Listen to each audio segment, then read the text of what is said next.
नमस्ते विद्यार्थिनींनो, मागील व्हिडिओमध्ये आपण मार्ग शोधताना या लेखाला सुरुवात केली होती. या लेखाचा उर्वरित भाग आपण या व्हिडिओमध्ये पाहणार आहोत. तर लेखिका नीलिमा मिश्रा यांनी त्या ठिकाणी काम करायला जेव्हा संधी मिळाली त्यावेळेस त्यांना आपल्या गाव जे आहे गाव आठवलं, कारण त्यांना आपल्या गावामध्ये काम करायचं होतं आणि ती संधी त्यांना त्यावेळेस चालून आली की शाळांमध्ये 23 शाळांमध्ये मूलभूत तंत्रज्ञानाची ओळख हा कार्यक्रम त्या ठिकाणी राबवला जाणार होता आणि त्या कार्यक्रमाचं नेतृत्व लेखिकेकडे देण्यात आलं होतं. आणि त्यावेळेस शाळांना भेटी देऊन त्या अभ्यासक्रम कसा राबवला जातोय, शाळांचे शिक्षकांचे काही प्रश्न आहेत का आणि त्याचं प्रशिक्षण आखण्याचं काम, त्याच्या निदेशक सभा असतील, मुख्याध्यापक सभा असतील, या सगळ्याचं आयोजन करण्याची जबाबदारी लेखिकेकडे येऊन पडली होती. आणि म्हणून लेखिका म्हणतात की सरांबरोबर काम करता करता त्यांना 5 वर्ष पूर्ण झाली होती. आणि मग एके दिवशी सरांनी त्यांना विचारलं की संस्थेचं जे काही दायित्व आहे ते सांभाळण्याविषयीची चर्चा लेखिकेजवळ केली. त्यावेळेस त्यांनी आपला जो काही स्वभाव गुण आहे याची कल्पना त्या ठिकाणी सरांना देण्याचा प्रयत्न केला. की त्या असं म्हणायच्या की मला जर एखादी भिंत बांधायची असेल तर जोपर्यंत मला त्या कामाचा पूर्ण अंदाज बांधता येईपर्यंत प्रत्येक वीट ही माझ्या हाताने रचलेली हवी असते आणि एखाद्या ठिकाणापर्यंत पोहोचायचे असल्यास विशिष्ट अंदाज येईपर्यंत मला माझ्या पावलांनी रस्ता पार करायचा असतो. आणि अशा वेळी जर कोणी मला सोपा मार्ग देत असेल तर मला तो नको असतो. मला पक्का अंदाज आल्यावरच मग मदत घेण्यास हरकत नाही. आणि दुसरं असं की माझ्या गावचं निरीक्षण मी बालपणापासून करत आले आहे.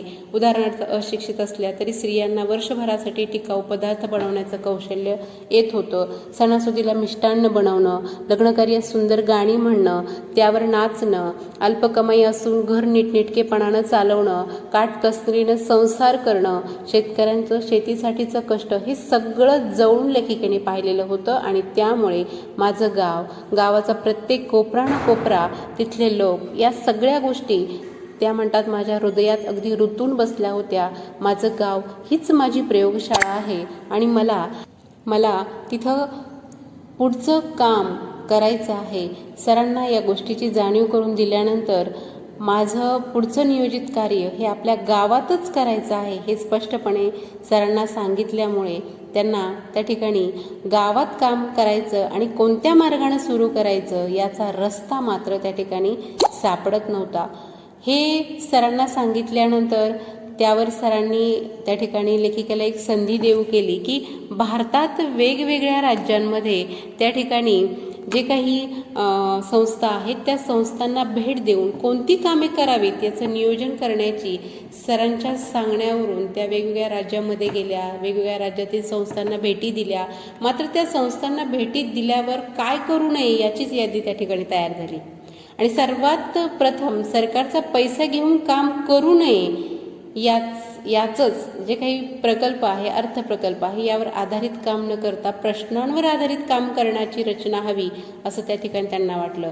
आणि मग सरांबरोबर काम करताना आपल्याला जी तळमळ बालपणापासून होती तीच तळमळ अजूनही आहे का हे तपासण्यासाठी 2दा काही महिन्यासाठी कोणतेही वेतन न घेता काम करण्याचे प्रयोग लेखिकेने केले. आणि त्या दरम्यान त्यांच्या असं लक्षात आलं की वेतन मिळो अथवा न मिळो, काम करण्याच्या दृढ निश्चयावर कोणताही परिणाम होत नाही. म्हणजे लेखिकेला कोणाकडनं काही न घेता फक्त गावासाठी काम करायचं होतं. आणि मग हे काम करताना जी लहानपणापासूनची आपली तळमळ आहे ती तळमळ आपल्यामध्ये अजून आहे का हे तपासून पाहण्यासाठी त्यांनी 2 महिने वेतन न घेता काम केलं. आणि हा प्रयोग त्यांचा यशस्वी झाला की या दरम्यान त्यांच्या असं लक्षात आलं की आपल्याला वेतन मिळो अथवा न मिळो, आपण काम करण्याच्या दृढ निश्चयावर कोणताही परिणाम होत नाही. आणि मग अशा पद्धतीने कलबाग सरांबरोबर त्यांनी जवळजवळ 8 वर्ष काम केल्यानंतर त्यांनी आपल्या गावात काम सुरू करू शकतो हा आत्मविश्वास कुठेतरी त्यांच्यामध्ये आला. आणि 31 मे 2003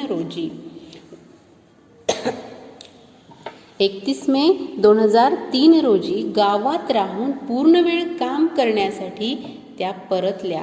आणि त्यापूर्वी 2000 मध्ये भगिनी निवेदिता ग्रामीण विज्ञान निकेतन या नावाने संस्था नोंदणी करून कामाला सुरुवात केली होती.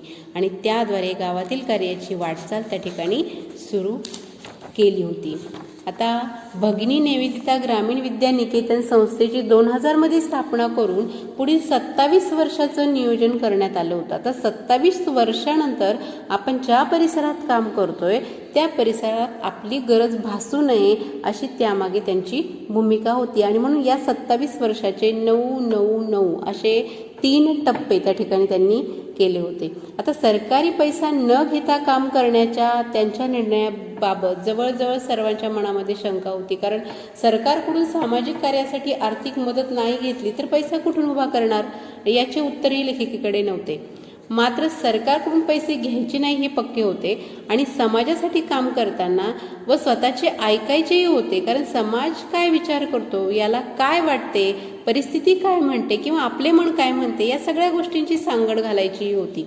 आता कामाची पद्धत ठरली आणि एकदम स्पष्ट होती. ती कशी, तर ज्या लोकांसाठी काम करायचे त्यांच्याबरोबर राहून त्यांचे म्हणणे ऐकून त्यांच्या गरजा समजून जे सुचेल त्या वाटेने जायचे. पैशाचे काय होईल माहीत नाही, पण पैसे नाही मिळाले तर काय होईल ही भीती त्या ठिकाणी मनात नव्हती, कारण त्यावेळेस धुंदी होती ती फक्त विचार आणि कार्य यांच्या प्रक्रियेची. ही त्यात चिंता, काळजी, शंका या गोष्टींना कुठे स्थानच नव्हते आणि तो फक्त उत्साह आणि उमेद त्यांच्यामध्ये भरलेली दिसून येत होती. आता विनोद आणि हेमराज हे दोघेही काम सुरू होण्याआधीच लेखिकेला भेटलेले एक महत्त्वाचे असे कार्यकर्ते होते की त्यांच्यासमोर अनेक विषयावर अक्षरशः तासनतास विचार मांडले जायचे, चर्चा केल्या जायच्या आणि त्यांनी त्या विचारांवर मार्गावर त्या ठिकाणी विश्वास ठेवला होता आणि त्यांचा विश्वास, त्यांचा भरोसा हीच लेखिकेची ताकद ठरली होती. आणि म्हणून त्या ठिकाणी प्रत्येक भेटणाऱ्या व्यक्तीने निर्माण केलेल्या जे काही समस्या आहेत, शंका आहेत, ते कसे होणार, हे कसे शक्य आहे इत्यादीचा थोडाही नकारात्मक परिणाम त्यांच्यावर झाला नाही. बालपणापासून गाव जवळून बघितलं होतं, तिथंच वाढलेले असल्याने गावकऱ्यांशी बोलण्याची पद्धत, वागण्याची पद्धत तसेच त्यांच्या स्वभावाची जाणही त्यांना होती आणि म्हणून कदाचित गावात काम करण्याआधी कुठल्याही प्रकारचे आश्वासन त्यांनी दिलं नाही किंवा स्वप्नही दाखवलं नाही.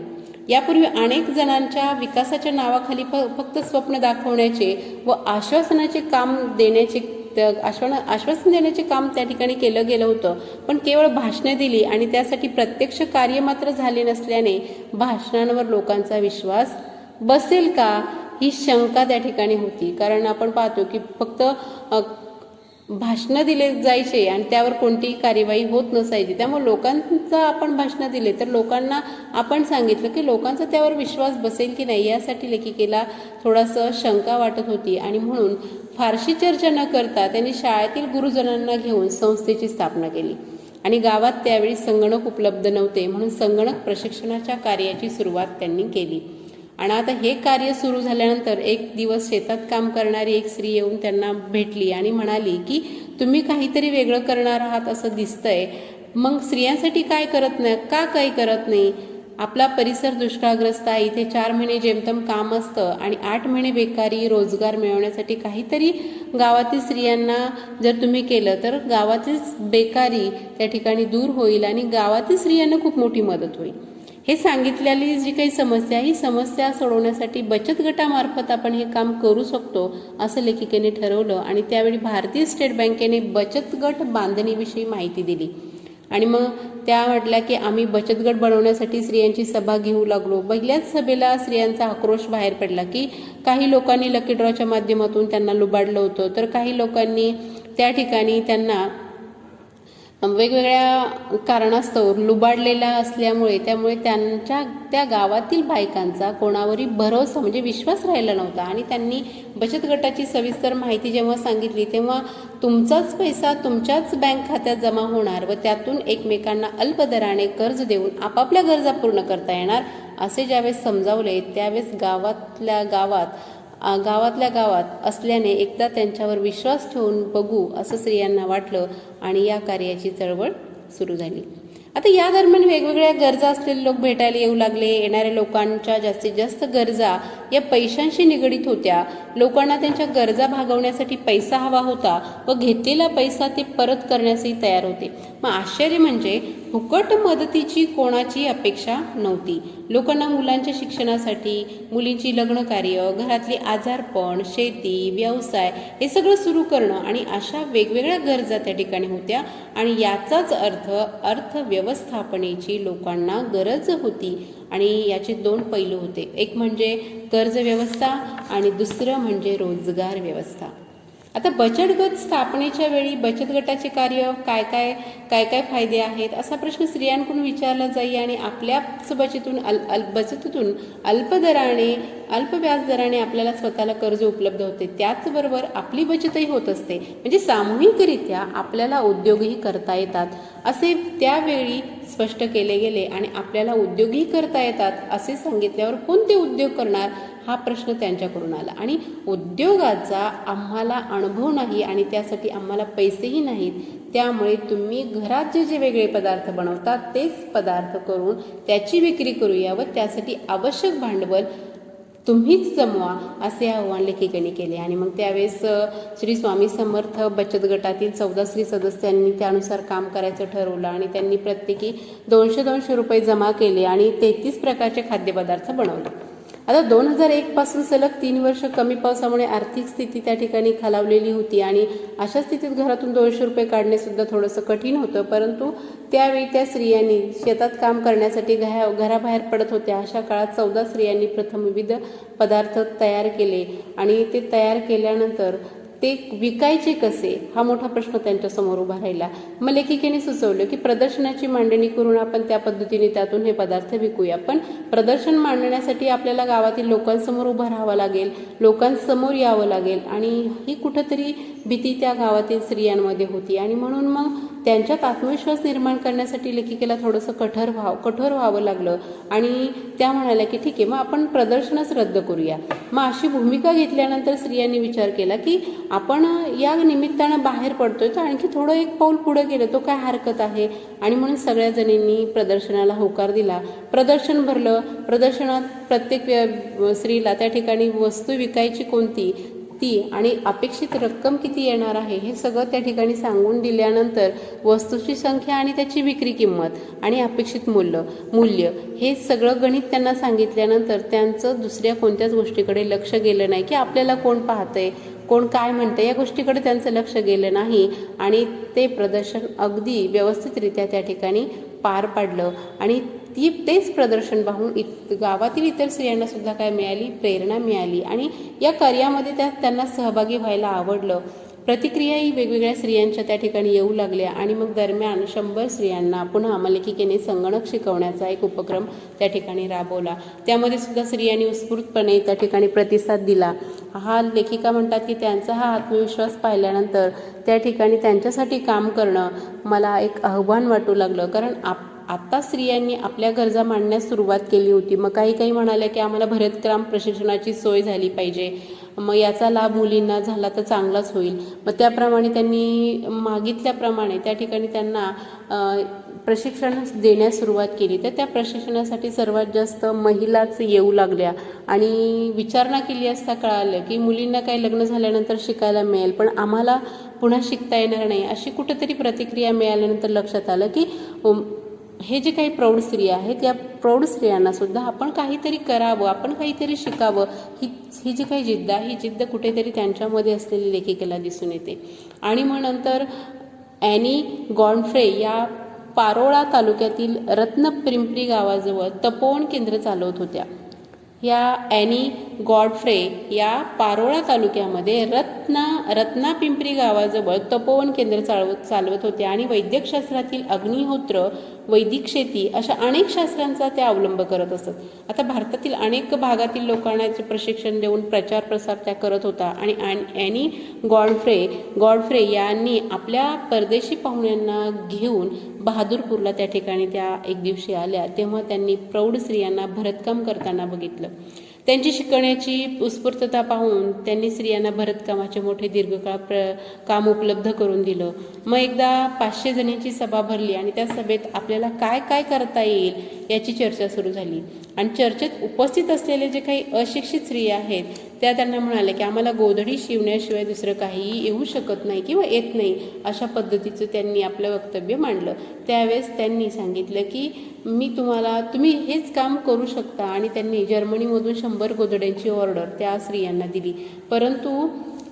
परंतु डिझाईन व्यवस्थित न जमल्यामुळे ती ऑर्डर कॅन्सल झाली. आणि मग हे जेव्हा त्यांना कळालं तेव्हा त्या ॲनी गॉडफ्रे या पुन्हा त्यांच्या मदतीला धावून आल्या आणि पाश्चिमात्य देशामध्ये चालणारी रंगसंगती, कपड्यांविषयीचे मार्गदर्शन त्यांनी त्या महिलांना केलं आणि विविध डिझाईनच्या गोधड्या त्यांच्याकडून शिवून घेतल्या की ज्या गोधड्या आज परदेशी लोकांनाही आवडू लागल्या. आणि अशा गोधडी उद्योगातून हजारो जणांना त्या ठिकाणी रोजगार मिळाला. म्हणजेच लेखिकेच्या मनामध्ये जे काही स्वप्न होतं ते स्वप्न कुठंतरी साकार होत होतं.